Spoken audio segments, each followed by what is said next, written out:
sad times, I won't be at church this Sunday. But student lunch will be. Feel free to stick around and hang out with people and relax after exams. If you still have exams, come anyway. It can be good to have a bit of a break from revision, etc.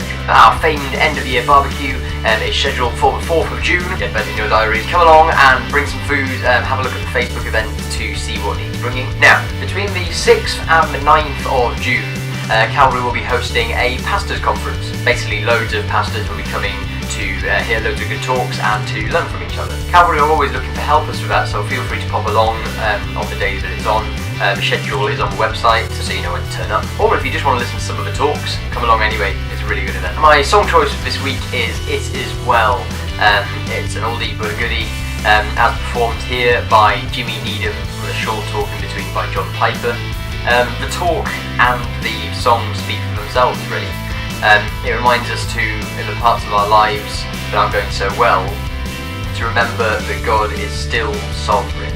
He's still the Lord over our lives. He's not lost control, and thus it can be well with our souls. Now, for our inspirational talk of the week, let's go!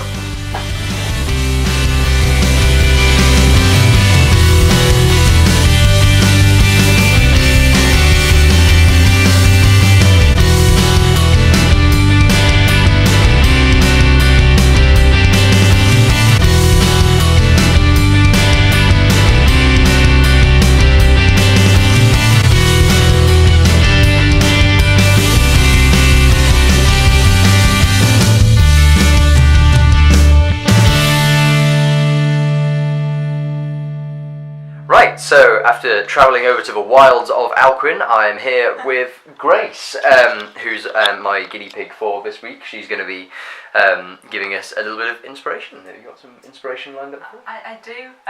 It's biblical inspiration, so not really mine, but... Oh, that's fair enough. That's fair enough. Avoiding the heresy light in there.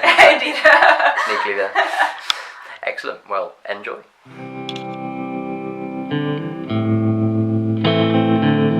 So, I've been reading Job lately, and it's not the easiest book to read, because it's all about struggles and, well, depression, really. Job, loses everything in the space of, a very short space of time. In a day, he loses most of the means of his livelihood, his flocks and stuff, and all his children in one go. And then he has an unhelpful wife who tells him to curse God and die, and he loses part of his health. He gets loads of boils all over his body, and then he has 3 really unhelpful friends who tell him basically it's all happening because he's a sinner, and that's why it's all happening. And which is kind of ironic because he was probably one of the most upright people who's ever lived. So I felt like it was talking to me, because I feel as if we have a lot of struggles in our own lives, and probably none of us will ever have such an intense period of struggles as Job had. But I think there's 3 points we can really take from this, and it's amazing. At the end of the first chapter of Job, the verse is, "In all this, Job did not sin, nor charge God with wrong." And it's amazing to think that after all that happened, he didn't blame God for it. And I think we need to remember that God knows why we're going through what we're going through, if we're struggling with anything.